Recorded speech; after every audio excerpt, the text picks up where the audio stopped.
tardes. Tiempo de entrevista, tiempo del repaso de la actualidad aquí en Canarias al Día en Mírame Televisión. Y hoy vamos a hacer una parada para repasar la actualidad política, pero sobre todo urbanística del municipio de Santa Cruz de Tenerife. Para ello nos acompaña el concejal de urbanismo, Carlos Tarife, del Partido Popular, a quien ya damos la bienvenida. Carlos, muy buenas tardes, gracias por acompañarnos. Muy buenas, bien hallado. Concejal de urbanismo de un ayuntamiento como el de Santa Cruz de Tenerife, que vamos a hablar de muchos asuntos de máxima actualidad, pero a mí me gustaría empezar esta entrevista, Carlos, hablando de una cicatriz que tiene lógicamente el municipio, que es la que nos dejó la corrupción de las Teresitas. Aquello marcó muchísimo a la imagen del ayuntamiento, la imagen sobre todo de la gestión urbanística, a partir, evidentemente es algo ya muy superado, pero sí me gustaría preguntarle qué se ha hecho en el ayuntamiento, no solo para cambiar aquella imagen que se dio, sino sobre todo para controlar que no vuelva a pasar algo así. Bueno, pues la clave de todo eso es la transparencia, David. Es decir, yo creo que aquellos momentos fueron momentos tristes en el municipio. Yo concibo el urbanismo, y el urbanismo siempre debe ser como una herramienta de crecimiento socioeconómico de cualquier municipio. Y desde luego yo creo que ¿cómo acabas con la corrupción? La acabas con transparencia. Siendo una administración lo más transparente posible, siendo una administración que apruebe y que apoye las nuevas tecnologías, siendo una administración de puertas abiertas, siendo una administración, insisto, tendiendo la mano también a los partidos de la oposición. Yo en ese sentido creo que hemos conseguido que el urbanismo a principios de este siglo pues era algo muy polémico en la ciudad, y sin embargo hoy en día, a pesar de los inconvenientes, con todas las cuestiones que han pasado, anulación de plan general y demás, pues bueno, hemos conseguido que haya cierta paz social y política en el entorno del urbanismo en Santa Cruz. Y eso tiene que ser bueno precisamente porque esta es una materia que necesita tiempo, paciencia y hacer las cosas bien. En esta materia, yo siempre lo he dicho, no caben atajos. El atajo en el urbanismo siempre te lleva a un problema judicial seguro. Y por lo tanto, oiga, pues tener informada la oposición, ser transparente. Yo, por ejemplo, y usted además lo puede preguntar muy bien, oiga, cuando la oposición pide un expediente se le da, se le facilita. Y esa labor, cuando lo hace también algún medio de comunicación, también se le informa. Yo creo que esa labor lo que hace es hacer crecer la credibilidad que se perdió en su momento y mantener, yo creo que un urbanismo acorde a lo que necesita Santa Cruz. Es evidente que ha cambiado muchísimo cómo funcionaba aquella gerencia de urbanismo, que era mucho más opaca y mucho más cerrada, cómo funciona o ha venido funcionando en los últimos años, pero aquella corrupción de las Teresitas al final ha dejado una consecuencia también que en estos momentos es positiva, y es el ingreso, el retorno para las arcas del Ayuntamiento de Santa Cruz de ese dinero que en su momento fue malversado. La última noticia que veíamos es que por fin se ha producido la venta de este inmueble que se ha pagado del edificio de 3 de Mayo, donde se encuentran las consejerías de Educación y la Agencia Tributaria Canaria, por 30 millones de euros al Gobierno de Canarias. ¿Qué van a hacer con ese dinero? ¿En qué se va a gastar ese dinero? Bueno, ese dinero evidentemente es un dinero que viene precisamente de esa sentencia. Yo creo que todos los partidos políticos en Santa Cruz estamos por recuperar esa cantidad de dinero. Aquí hay que poner también al César lo que es del César, pues todos empujamos, pero también la exalcaldesa Patricia Hernández pues hizo el último gran empujón para llegar a ese acuerdo, ¿no? ¿Usted reconoce que esa parte o ese papel que jugó el PSOE fue decisivo, entiendo? Yo creo que todos han jugado un papel importante. Es decir, oiga, en su momento el ayuntamiento se personó en este caso, era una administración que además, curiosamente, había un pacto Coalición Canaria-Partido Socialista. A partir de ahí, desde que Carcalán se declara en concurso, se hacen una serie de acciones, estoy hablando de finales del 19, que acaban en este acuerdo, que yo creo que es una buena noticia. Ese dinero va a pasar a formar parte de las arcas municipales y a partir de ahí, pues hay que destinarlo a las inversiones en Santa Cruz. Y yo, por ejemplo, si usted me preguntara a mí, pues una de las grandes déficits que tiene el municipio es en vivienda pública. Y nosotros tenemos actualmente una bolsa de demandantes de vivienda de 3.500 personas. Bueno, pues yo creo que esa sería una importante labor. Pero no le escondo que hay otras también que se van a poder afrontar pues con ese dinero. Yo creo que esto es una buena noticia.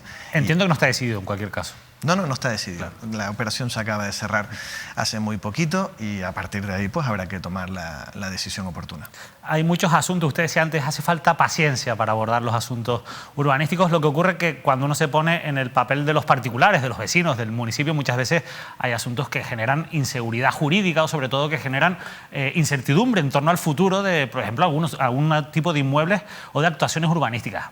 Y para hablar en general de actuaciones urbanísticas en el municipio es muy importante un instrumento como el Plan General de Ordenación Urbana. Yo quiero hacer un pequeño repaso a la hemeroteca más reciente con usted sobre algunos titulares que hemos ido leyendo porque llevamos muchos años a raíz de que la anulación por parte del Tribunal Supremo del Plan General del año 2013 y a partir de ahí, bueno, pues estamos esperando a la publicación de ese avance. Pero vamos a ver algunos titulares, Carlos. Vale. Yo creo que hay algunos asuntos que son interesantes poder comentar, ¿no? Vamos a empezar por esto porque el 1 de agosto de 2018 se produce en el mandato pasado la adjudicación de la redacción del nuevo Plan General y la evaluación ambiental por 1,1 millones de euros. Ahí en la foto aparece el propio concejal Carlos Tarife, también la hoy consejera del Cabildo, Saída González.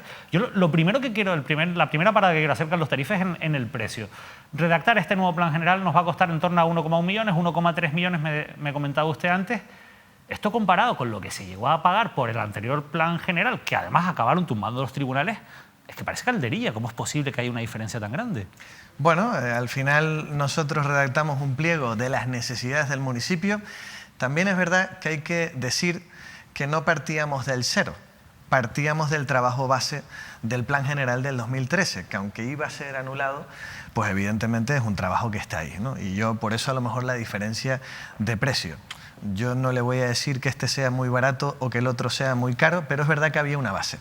Una base que sirve de base para algunas cosas, pero para otras no. Por ejemplo, el Partido Popular siempre fue muy crítico con el Plan General del 2013, porque para que usted se haga una idea, pintaba muchas zonas del municipio donde luego habían que hacer planes posteriores. Y yo entiendo que un plan general tiene que tener la mayor ordenación pormenorizada. ¿Qué significa esto? Oiga, pues que el ciudadano ya sepa que aquí se pueden construir 5 alturas, que aquí va un parque, que aquí va una zona cultural y no tener que estar desarrollando planes a posteriori.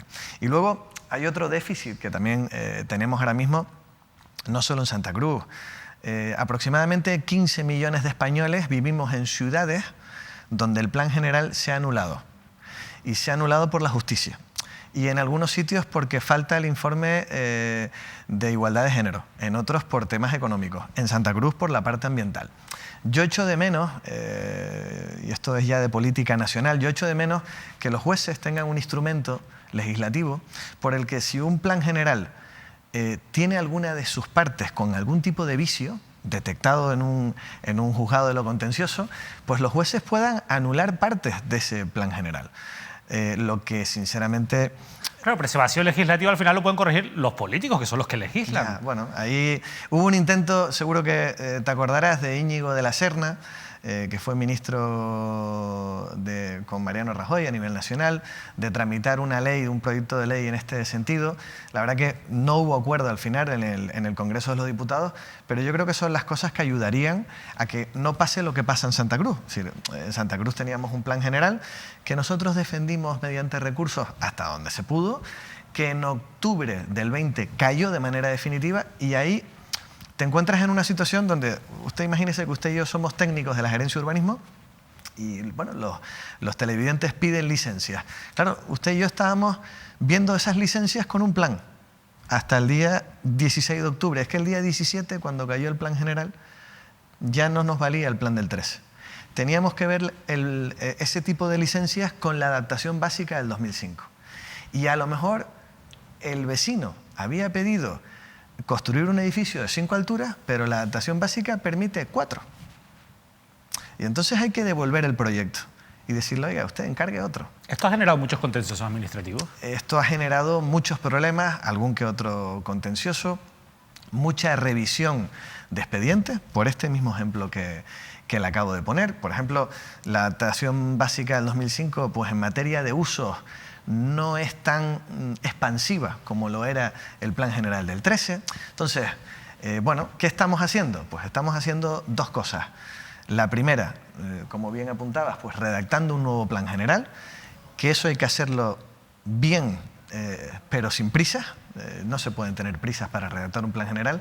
Y luego, dependiendo de algunas operaciones o algunos ítems que nos encontremos, pues redactando las famosas ordenanzas provisionales que nos permite la ley del suelo y que te permite de manera transitoria hasta que tengas el plan general aprobado, pues bueno, que en esta ciudad se genere economía y empleo, porque es fundamental.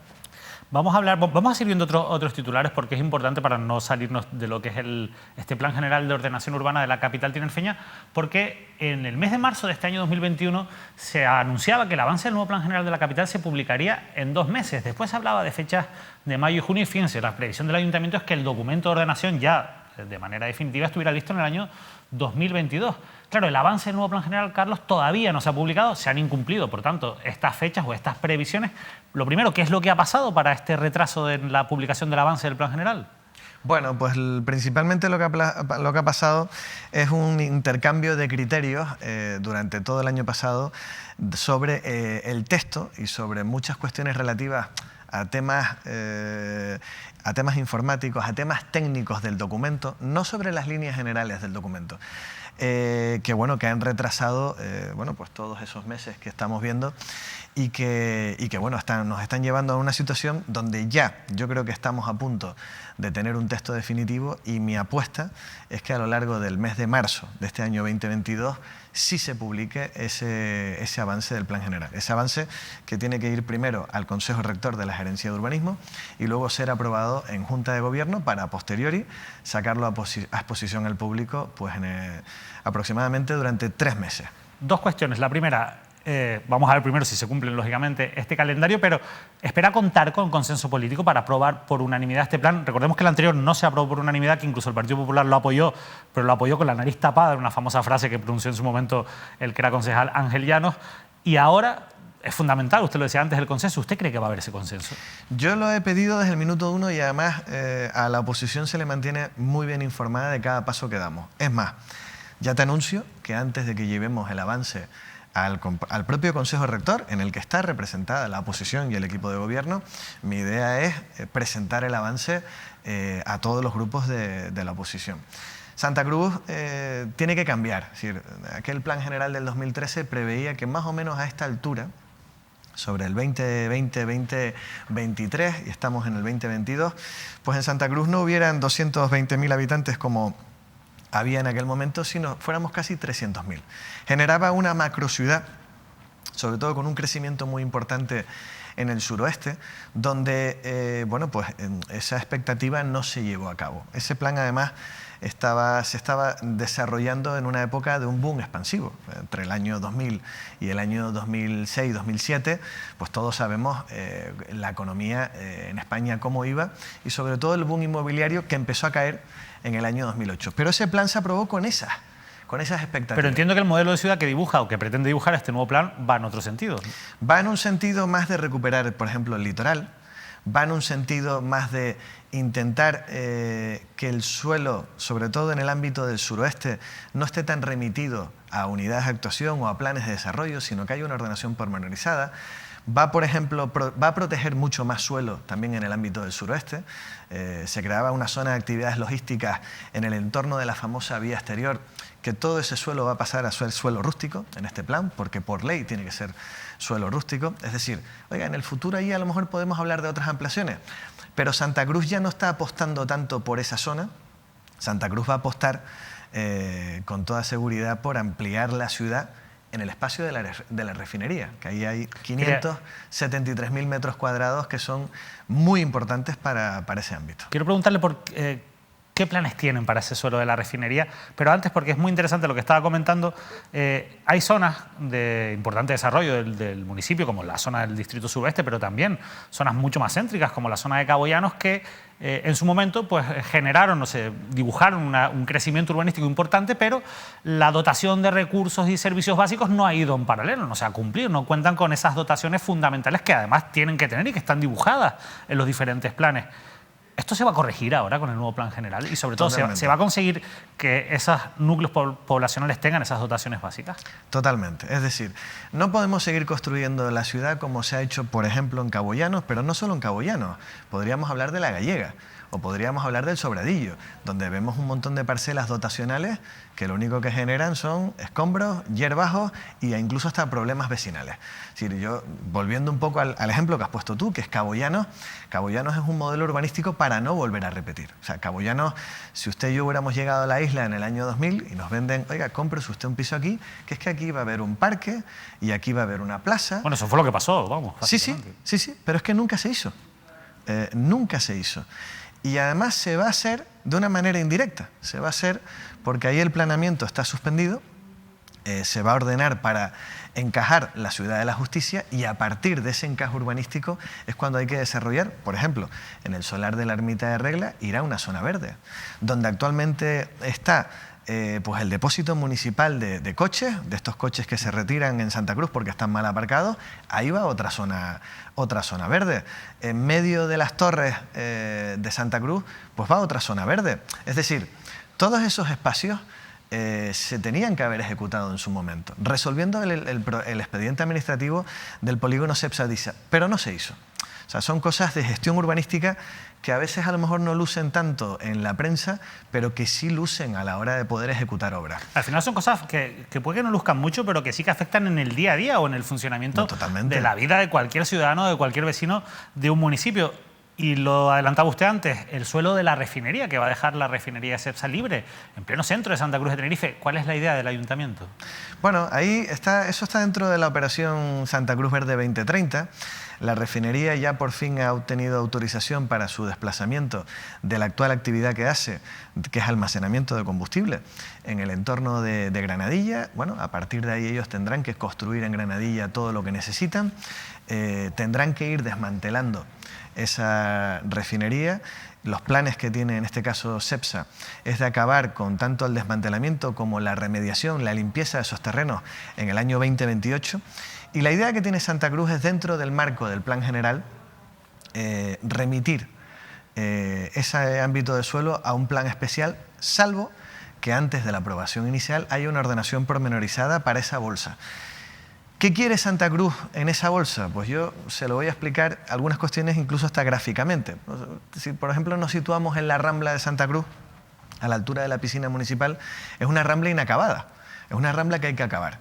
Esa rambla tiene que seguir el camino, introducirse en los terrenos de la refinería y llegar a la zona del Palmetum. Ahí conseguirías pues, una especie de media elipse, de tal manera que desde un punto de la avenida Naga hasta el Palmetum tendrías una rambla verde por la que transitar. Luego, en ese ámbito, pues tiene que haber dotaciones. Seguramente, bueno, seguramente no, va a haber zona residencial, va a haber zona turística, tiene que haber zonas verdes, tiene que haber también vivienda de protección, vivienda pública, el tanto por ciento que le corresponda. Y a mí, por ejemplo, un anhelo que espero que también se cumpla es situar el intercambiador, el nuevo gran intercambiador de conexión norte y sur, en la cabecera, en el sur, en lo más al sur, lo más hacia la autopista del sur de esos terrenos. ¿Por qué?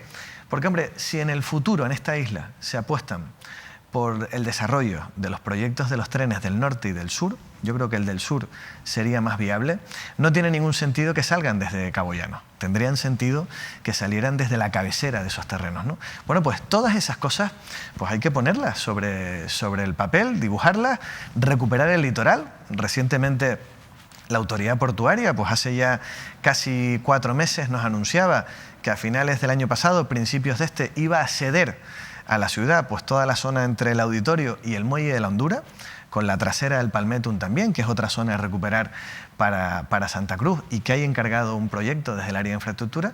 Bueno, pues esa zona de la Hondura también hay que recuperarla cuando se desmantele esa refinería para el uso de mar, el uso de baño, ¿no?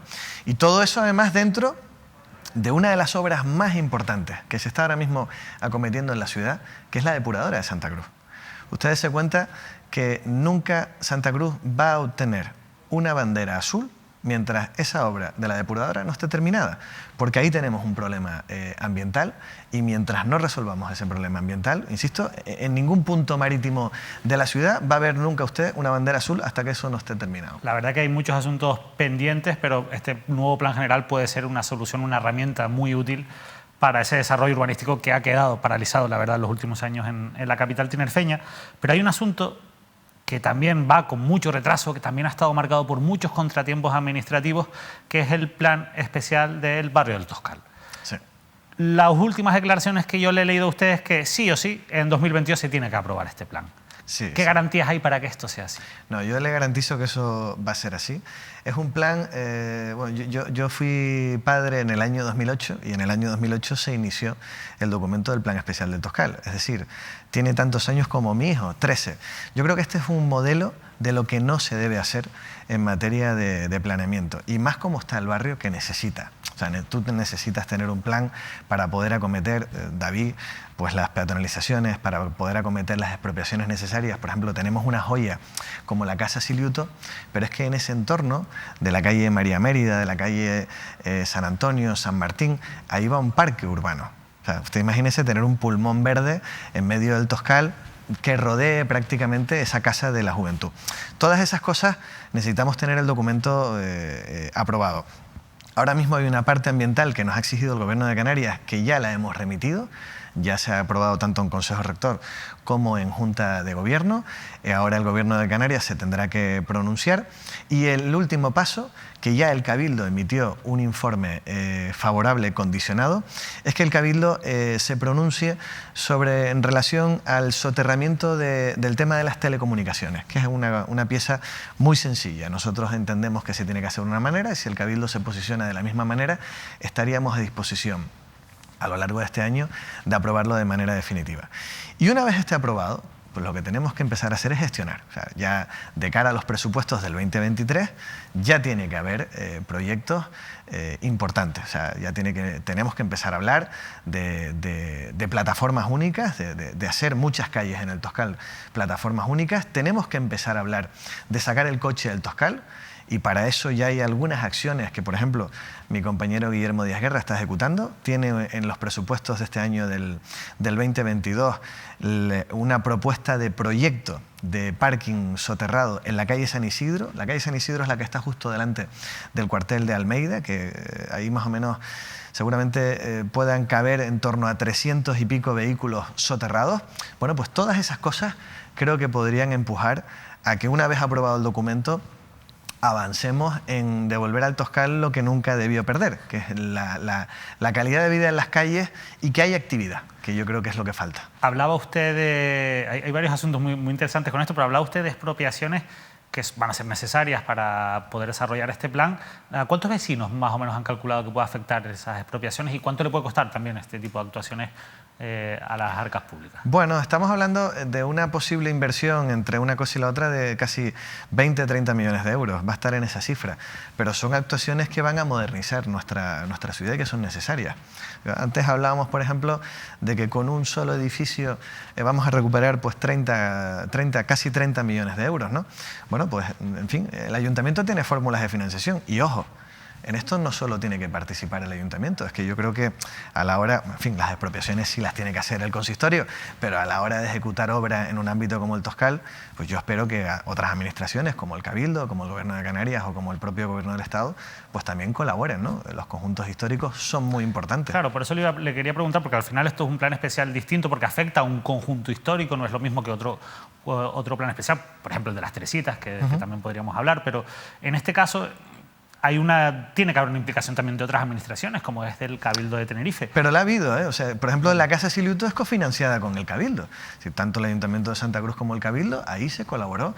Y bueno, y ahí está el resultado, que ha quedado pues, una rehabilitación, yo creo que digna de enseñar. No lo quería mezclar con el asunto del plan especial del Toscal, pero ya que habla de la Casa Siliuto, yo sí le quiero preguntar, lógicamente, por esa denuncia que se presentó por parte del Grupo Municipal Socialista por las contrataciones que se realizaron de cara a la inauguración de las obras de la Casa Siliuto.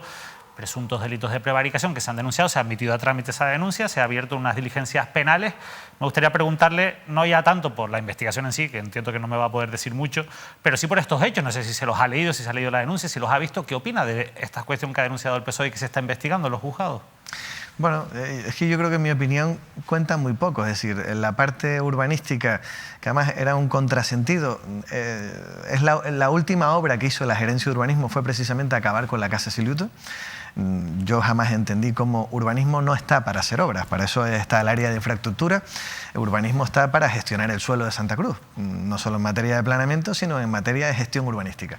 Bueno, mi opinión es que, en fin, hay una denuncia por unos hechos que el Partido Socialista cree que son posibles delitos, que además se han admitido a trámites en el juzgado. Ahora estamos en el momento procesal, donde ambas partes pues, presentarán las pruebas que tengan oportunas. Yo creo que esto cuanto antes se aclare mejor, porque, insisto, la Casa Siluto, que ha sido otra casa que no solo con este caso, sino con otros casos, pues también tuvo algún otro pleito judicial. Yo creo que lo importante es que todo esto se aclare cuanto antes. En fin, que si alguien tiene que pagar, pues pague, pero evidentemente lo que no podemos es estar eternamente en un conflicto que creo que no nos lleva a ningún lado, sinceramente. ¿Por qué esas obras las ejecutó la gerencia de urbanismo? Porque históricamente, bueno, la gerencia de urbanismo de principios del siglo XXI era una macroárea de urbanismo, infraestructuras y viviendas. Y poco a poco se fueron creando pues, viviendas municipales, se creó el área de obras y luego pasó a llamarse área de infraestructura, pero había algunos elementos que se quedaron dentro de la gerencia de urbanismo. Por ejemplo, también estaba el templo masónico. El templo masónico era otra de las cuestiones que también gestionaba la gerencia de urbanismo y que tendría que estar sacando pues, la licitación para su rehabilitación y demás. Esa fue una encomienda que devolvimos al área de patrimonio. Al final es un inmueble del ayuntamiento y es el área de patrimonio municipal el que ahora mismo se está encargando de esa rehabilitación. Sin embargo, con la Casa Siluto, pues como la empresa anterior quebró, hubo que sacar una nueva licitación, entendíamos que como el procedimiento ya estaba muy trillado, pues era ideal que la gerencia de urbanismo lo continuara y yo prometí que iba a ser la última obra que hiciera la gerencia de urbanismo. La verdad que nos quedó bastante bien. Y hasta ahora ha sido así. Y hasta ahora ha sido así. La verdad es que hablando de conjuntos históricos o de bienes históricos, de bienes inmuebles históricos, hay otra cuenta pendiente que es ese catálogo de protección que tiene que redactar, que es competencia municipal, lo tiene que redactar el propio ayuntamiento. También va con retraso, por lo menos no tenemos noticias. Yo he intentado buscar a ver si ha habido alguna novedad, espero que usted me la cuente hoy. ¿Qué ha pasado con este documento? ¿Por qué no se ha redactado hasta el día de hoy?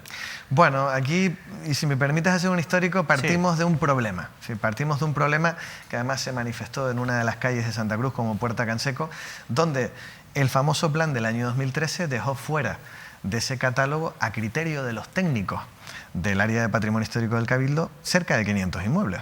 Y bueno, y eso nos pasó pues que un promotor privado, con todo el derecho del mundo, vio que en el plan general se podía demoler una vivienda y construir un edificio y un técnico de patrimonio histórico paró aquella obra. A partir de ahí, bueno, pues el ayuntamiento generó una capa donde se señalaban esos inmuebles y antes de tomar una decisión sobre la licencia siempre se le consultaba al Cabildo, pero también empezamos el proyecto del nuevo catálogo. A día de hoy le puedo decir que el borrador con los 1000 y pico, 1200, 1300 inmuebles que va a tener ese nuevo catálogo ya está prácticamente definido y la idea que tenemos es llevarlo a Consejo Rector en el mes de febrero de este año 2022. Es un borrador inicial y remitirlo al órgano ambiental del Gobierno de Canarias, que tendrá que hacer la evaluación ambiental simplificada y una exposición al público. Una vez acabe esa exposición al público de 30 días, donde incluso ya los particulares van a poder hacer alegaciones que habrá que responder, el documento vendrá a la gerencia de urbanismo y ya optaremos a sacar la aprobación inicial del documento. Y es en ese momento cuando tendremos que suspender licencias sobre los inmuebles afectados hasta que se definan en esa aprobación inicial los valores que va a tener o no cada inmueble. Ese es un poco el recorrido que va a tener el catálogo de protección. Es un asunto interesante porque además jurídicamente genera pues, muchas dudas, ¿no? y preguntas en torno a la seguridad jurídica en relación a esos inmuebles. Por ejemplo, ahora mismo se están denegando o concediendo licencias que afecten a esos inmuebles que van a estar catalogados. Sí, sí, se deniegan. Se deniegan. Claro, se deniegan porque en el plan, bueno, antes era el del 2013, ahora la adaptación básica, se pueden hacer algunas actuaciones, sin embargo, el Cabildo entiende que tiene valores patrimoniales. Al denegarse, bueno, el particular evidentemente defiende sus derechos y plantea contenciosos administrativos. Ya yo le puedo hablar de 2 o 3 contenciosos administrativos donde al final se otorga la licencia. O sea, se están otorgando esas licencias. O sea, ustedes tienen que denegarlas por obligación, digamos, porque en primera tenemos instancia. un informe del Cabildo que dice... Para no mire, contradecir ese informe, pero los tribunales le están dando la razón en sentencia, entiendo, a estos propietarios. Conozco ya 2 o 3 casos que se han planteado de esa manera. Yo creo que esto, en fin, no podemos. O sea, claro, esto nos genera un poco más de inseguridad jurídica. O sea, no se deberían resolver las cosas de la administración sin llegar a los juzgados. Para mí, esta es la parte ahora mismo más preocupante del urbanismo en Santa Cruz. O sea, incluso, mira, estamos redactando un plan general que yo creo que va a tener mucho consenso. Estamos con los otros 2 conjuntos históricos que se van a sacar en breve a licitación. Yo creo que también habrá consenso. Estamos haciendo ordenanzas provisionales donde incluso en el Consejo Rector salen casi por mayoría o con ningún voto en contra. Pero en esta parte a mí me preocupa mucho porque no podemos estar enviando, en este caso, al vecino, al administrado, a que un tribunal decida blanco o negro. Es decir, yo creo que aquí nos corre prisa ya tener ese borrador, sacarlo en el mes de febrero, dar luz de qué inmuebles tienen o no tienen algunos o todos los valores patrimoniales y a partir de ahí poner orden en este campo. ¿Por qué? Porque al final estamos hablando de inversión. Es decir, oye, si usted tuviera una vivienda que no estaba en el anterior catálogo, pero que hay un informe del Cabildo que dice que tiene valores y usted quiere hacer una actuación, usted lo que quiere es seguridad jurídica. Usted lo que no quiere es que una administración le diga A, la otra le dice B y al final se tiene que ir a los tribunales. Y esta, insisto, es la parte que más me preocupa y que yo espero que en lo que quede de mandato ya quede relativamente encausada. ¿Esta situación genera indemnizaciones a favor de los propietarios? Bueno, que no le quepa duda. Por ejemplo, se acordará perfectamente del tiempo que se tuvo parado la obra en Puerta Canseco. Había una licencia otorgada por la Gerencia de Urbanismo, el Cabildo paró la obra hasta el punto legal en el que podía pararla. A partir de ahí el retraso es imputable al propio ayuntamiento porque nosotros no tenemos dentro de la casa expertos en patrimonio histórico. Hubo incluso que llegar a un acuerdo con una fundación como la de SICOP y sentarnos con el Cabildo para llegar a un procedimiento que es el que hemos seguido hasta la fecha de hoy. Pero claro, al final el administrado también tiene derecho a reclamar responsabilidad patrimonial. Y por ejemplo, en ese caso, pues se llegó casi a los 13 o 14.000 euros de responsabilidad patrimonial. Es decir, oiga, todas estas cosas hay que evitarlas. Y para evitarlas, la palabra clave o el conjunto de palabras clave se llama seguridad jurídica. Al final llama la atención, claro, son cosas muy interesantes, ¿no? que pueden llamar la atención, pero a mí me llama la atención que una ciudad como Santa Cruz de Tenerife no tenga un técnico experto en patrimonio histórico. No sé si es porque falta personal, que evidentemente entiendo que falta personal, o porque no se le ha dado tradicionalmente importancia al patrimonio histórico de la capital. Bueno, vamos a ver, primero es una competencia que tienen más los cabildos que los propios ayuntamientos, a pesar de que los catálogos son competencia municipal. Pero también es verdad que aquí, oiga, tenemos por ejemplo la Comisión de Patrimonio Histórico, que está representada, la Comisión Municipal de Patrimonio Histórico, que está representada incluso hasta por técnicos del Cabildo, técnicos de asociaciones, técnicos de la Casa, pero la realidad es que en este caso partimos de un error de bulto, desde mi punto de vista, del propio Cabildo. Porque lo que tú no puedes haber hecho es lo que se hizo con el Plan General del 2013. Es decir, el órgano máximo del Cabildo Insular de Tenerife es su Consejo de Gobierno. Y el Consejo de Gobierno emitió un informe favorable al Plan General del 2013. Pero no le hizo mucho caso al jefe de sección en Pero aquel claro, momento. había un informe de la Jefatura de Sección de Patrimonio Histórico del Cabildo que decía, oiga, Santa Cruz se ha olvidado de 500 inmuebles. Entonces, claro, con esa inseguridad jurídica, yo en aquel momento, si yo hubiera estado en ese Cabildo, no hubiera emitido el informe a favor. Hubiera cogido, hubiera parado las máquinas y digo, oiga, vamos a sentarnos, Santa Cruz, Cabildo y los técnicos, y vamos a ver qué inmuebles de estos se meten y cuáles no, porque el problema al final le salta directamente al particular. Y eso es lo que pasó, por ejemplo, en la zona de Miraflores, en la zona de Puerta Canseco. Le salta al particular, pero al final los daños y perjuicios los acaba pagando la administración pública. Rápidamente, Carlos, porque ya estamos en tiempo, pero hablemos un poco de la política municipal, en clave más política.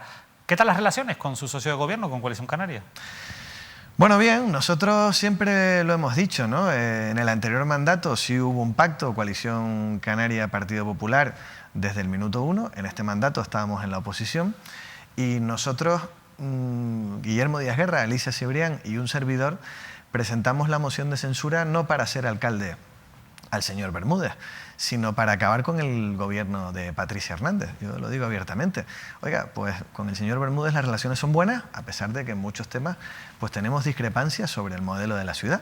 Pero evidentemente esas discrepancias se resuelven de manera interna y bueno, y las que no se resuelven pues se van debatiendo. Pero evidentemente yo podría decir que es un pacto que está funcionando razonablemente bien. La verdad es que el pacto está funcionando razonablemente bien.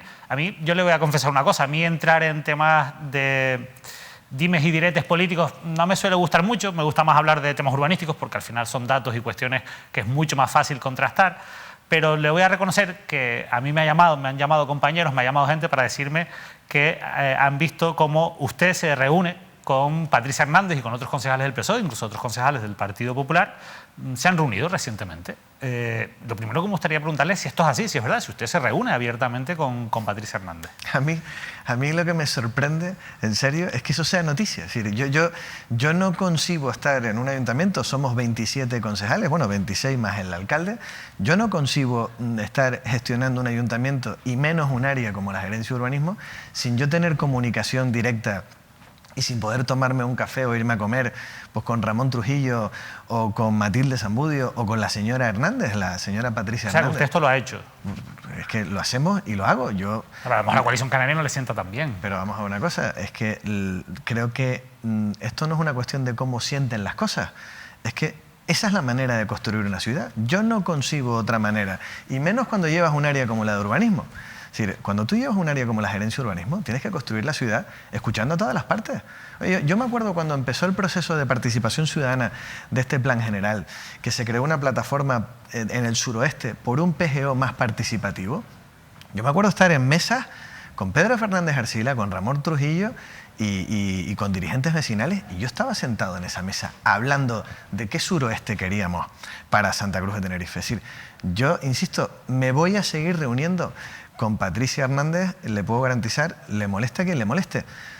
Y hago la pregunta antes de que tú me la hagas. Sí. ¿Y eso significa que tenemos un pacto con el PSOE? No, mire, eso no significa nada más allá de que creo que para sacar los temas importantes de la ciudad no se puede desplazar a nadie. Pero eso significa que, voy a ir un poquito, voy a personalizar yo la pregunta, ¿eso significa que hay posibilidades de un futuro pacto con el PSOE, por ejemplo? De que no hay, digamos, una línea roja en ese sentido. Yo lo que sí digo es que aquí hay un partido político que se llama Coalición Canaria que siempre ha tenido la posibilidad de pactar a izquierda o a derecha. Y ya le digo yo que eso creo que se tiene que acabar. Es decir, igual que ha pasado en La Palma o igual que ha pasado en otros sitios, el Partido Popular es un partido con aspiraciones de gobierno. Incluso estos días he escuchado muchas veces al que va a ser presidente autonómico del Partido Popular en Canarias, Manolo Domínguez, hablar de este tema. En el Partido Popular solo tenemos una línea roja de pactos y se llama Podemos. A partir de ahí, bueno, los ciudadanos son los que dan y quitan legitimidad en urnas, y desde que se celebran las elecciones al día siguiente hay que conformar gobiernos estables. Y nosotros, insisto, la única línea roja que tenemos se llama Podemos. Por tanto, no se cierra la puerta a un posible pacto con el Partido Socialista si llega el momento y se dan las circunstancias. Yo insisto, es que no cerramos la puerta a nadie, salvo a pactar con Podemos. Y a la última, Carlos, lo de Manolo Domínguez parece claro, va a ser el candidato a intentar presidir el próximo gobierno de Canarias, pero ¿será Carlos Tarife el candidato a la alcaldía de Santa Cruz de Tenerife? Bueno, yo en este caso tanto a Manolo como a otras personas del partido les he dicho lo que les he dicho. Les he dicho que yo soy una persona feliz laboralmente hablando en el Ayuntamiento de Santa Cruz y más en la gerencia de urbanismo. Creo que construir la ciudad desde ese punto es algo que apasiona, y a partir de ahí estoy a disposición para lo que el partido estime oportuno. Oiga, si al final es uno candidato o no, haré lo que me manden, haré lo que me marquen. Si tengo que estar en el terreno de juego de titular, lo estaré, y si tengo que estar en la grada viendo el partido, también lo haré con la mejor sonrisa. Pero de entrada entiendo que ya está usted en la convocatoria, es decir, que puede ser perfectamente uno de los titulares en esa lista y a lo mejor el capitán. Eso lo tiene que decir el entrenador, que en este caso sabemos todos quién es.